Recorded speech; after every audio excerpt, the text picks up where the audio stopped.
Hello everyone, welcome back to my channel Arijit Pallabi blogs. তোমাদেরকে সাথে নিয়ে আজকের এই ব্লগসটা আমি স্টার্ট করছি।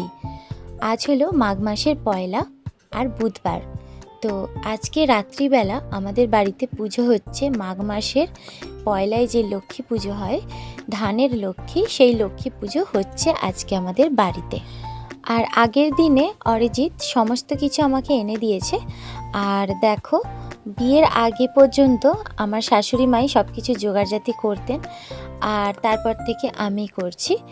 আর রাত্রিবেলা থেকেই এই জোগাড়জাতিটা আমি শুরু করেছি, যেহেতু প্রচুর কাজ থাকে সকাল থেকে সারা দিনে।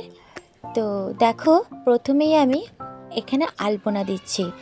মা লক্ষ্মীর পাগুলো আমি এইভাবেই আঁকি প্রত্যেক বছর লক্ষ্মী পুজোর দিনে।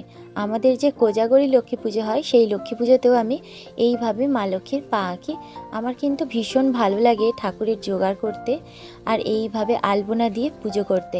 তো আজকে অরিজিৎ যেহেতু বাড়িতেই আছে, তাই ওই পুজোটা করে দেবে, আমি শুধু জোগাড়টা করে দেব। তো আলপনা দেওয়া আমার কমপ্লিট হয়ে গেছে। আর দেখো, আলপনার এই যে মাঝখানে যে বড় ফুলটা করেছি, মাঝখানে কিন্তু ধান পাতা হবে, তাই আমি খুব একটা বেশি কিছু আঁকিনি। আর পাশে দেখতে পাচ্ছ তো কত কিছু আমি এঁকেছি। পেঁচা, ধানের কুনকে, ধানের মড়াই, শাঁখ, সিঁদুরের কৌটো, মায়ের গয়না, হাতের যে বালা, গলার হার, কানের দুল, সবই আমি এঁকেছি। আর ওই যে পাশে এঁকেছি গরুর গাড়ি, আর সাথেও এঁকেছি কুলো। আরও অনেক কিছু আঁকা যায়, তো সেইগুলো আমার ঠিক মনে পড়ছিল না। যতটুকু আমি প্রত্যেক বছর করি আর কি, সেইটাই এঁকেছি। আর এখন দেখো, ধানের যে কুনকেটা থাকে আমাদের এই হাঁড়ির মধ্যে, এটাই আমাদের শুরু থেকে এই হাঁড়িটাই রয়েছে। এই হাঁড়ির মধ্যে এই যে পুরনো ধানটা আছে আগের বছরের পুজোর, সেই ধানটা আমি প্যাকেটের মধ্যে ভরে নেব। আর এবছরে যে নতুন ধানটা, সেই ধানটা দেখো আমি কুনকের মধ্যে স্বস্তিক চিহ্ন এঁকে তারপর ধানটা আমি পেতে ফেলছি। এইভাবেই প্রত্যেক বছর ধান পাতি। আর দেখো, ধানটা পরিপাটি করে পাতাও হয়ে গেছে। কিভাবে আমি মা লক্ষ্মীকে সাজাচ্ছি সেটাও তোমাদের সাথে আমি শেয়ার করছি আজকে, তোমরা দেখে নাও। আমি এইভাবেই লক্ষ্মী মাকে সাজাই। আগামী দিনে আরও ভালো করে নিশ্চয়ই সাজাতে পারবো, সেটা আমার ইচ্ছা আছে। আর দেখো, মাথার ওপরেই দিয়ে দেবো মায়ের সিঁদুরের কৌটো আর শাঁখা পলা। মা লক্ষ্মীকে আমার সাজানো রেডি। এখন একটা মালা পরিয়ে দিলাম। এবার আমি ঘরটাকে জাস্ট সামনে বসিয়ে দিয়েছি। অরিজিৎ নিজেই ওর মধ্যে এঁকে আর ঘরটা পেতে নেবে। তো ঠাকুরের সমস্ত কিছু প্রসাদ দেখো থালার মধ্যে আমি ঢেলে ফেলছি আস্তে আস্তে। আর যেহেতু বাড়িতে এই পুজোটা আমরা ছোট করেই করি, খুব একটা বড় করে করি না, তাই এইটুকুনি আয়োজন করেছি। যেহেতু মাঘ মাসের পয়লা, তাই বাইরে ঠান্ডাও প্রচুর আছে। রাত্রিবেলায় এই লক্ষ্মী পুজো করতে ভীষণ ভালো লাগে। আমার মায়ের বাড়িতেও এই দিনে ধানের লক্ষ্মী পুজো হয়। আমরা ছোটোবেলা থেকেই দেখে আসছি আমার ঠাকুমা পিসিকে সব কিছু জোগাড়জাতি করতে, আমার মাকেও দেখেছি। তো সেই সব দিনগুলো ভোলা যায় না।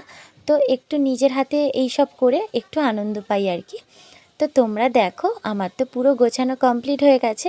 আর অরিজিৎ পুজোয় বসেও পড়েছে। আর এই মা তারার ছবিটা অরিজিৎ কিছুদিন আগে তারাপীঠে গিয়েছিল, ওখান থেকেই নিয়ে এসেছে।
সর্বস্ব লয় করি মহামার। ভয়ে ভয়ে প্রজাগণ রহে সদাই, কিছুতে না মেটে সেই রাজার যে খাই। দৈবযোগে একদিন ভিক্ষু এক এলো, কিছু ভিক্ষা দাও বলি রাজদারে গেল।